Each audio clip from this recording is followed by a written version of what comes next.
Oh my God, I was watching some of that. All those clowns. Holy shit. Kevin Brennan and company in Atlantic City. Zumach and just the entire collection of, I don't even know what to call them these days, but they were all excited. They were in Atlantic City, right? And they were supposed to do a gig and it got canceled because someone called. It's just a total cluster between all of them. Like one side tries to do something and the other side tries to shut it down, and vice versa. They're just, they're the same animal just going at each other. And the funny thing is, it's like, well, we're going to do this thing, this big event in Atlantic City. And the event gets shut down, but they all show up anyway. And it was so juvenile, I guess. Like they were all giddy because they're in a hotel room in Atlantic City.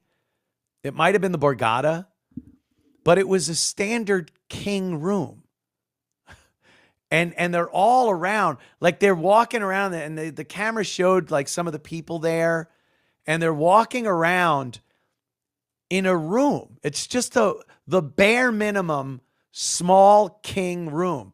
People are sitting on the bed and they're talking, and the bed is right there. And like, if you're going to have a party, you get a suite.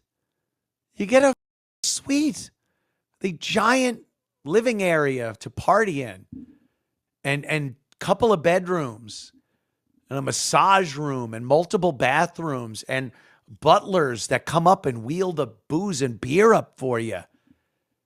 That's exciting. That's a fun thing to do in Atlantic City with all your friends. And, obviously we had done this numerous times over the course of the years. And then to watch them like, yeah, they're all drunk and all excited to be in a standard king. I actually super chatted Brennan and I said, nice room. Does the front door open to the parking lot? It might as well have been one of those motel rooms. And to watch them all like trying to big shot it, like they were trying to big shot it. We're in Atlantic City and woo.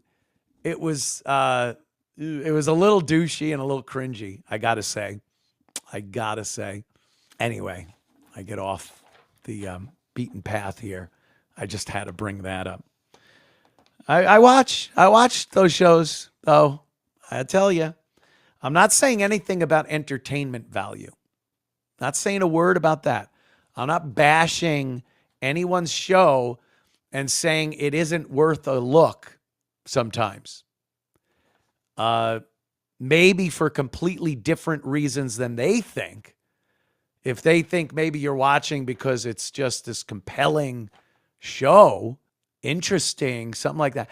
It's, sometimes watching a cluster is very entertaining. Take Stuttering John, that's been able to be an entertaining cluster for quite some time now. Opie. I watched an entire episode of Opie at Gebhards yesterday. I watch everyone.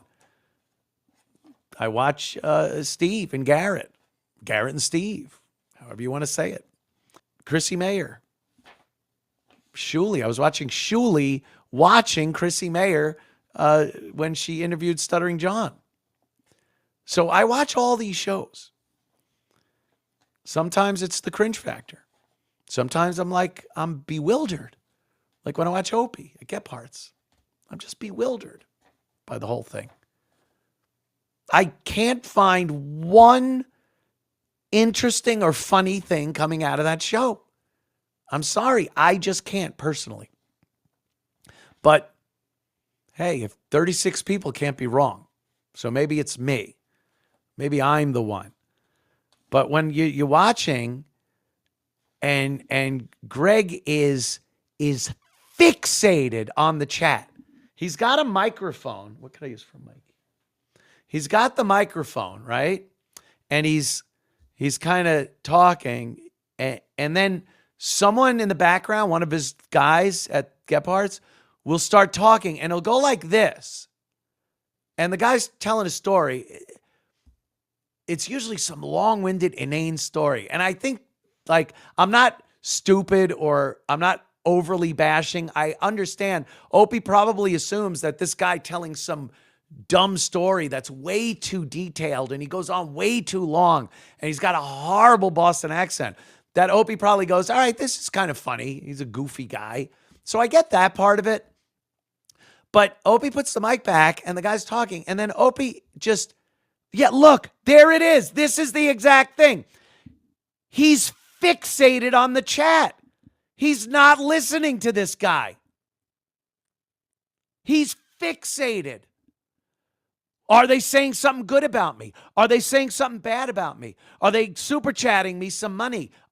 He cannot get himself decoupled from the screen long enough to actually interact with his guys. It's fascinating. I watched this whole show last night. The whole thing. Look at him staring, squinting at the screen. He won't wear readers because my glasses are goofy. So he won't wear readers.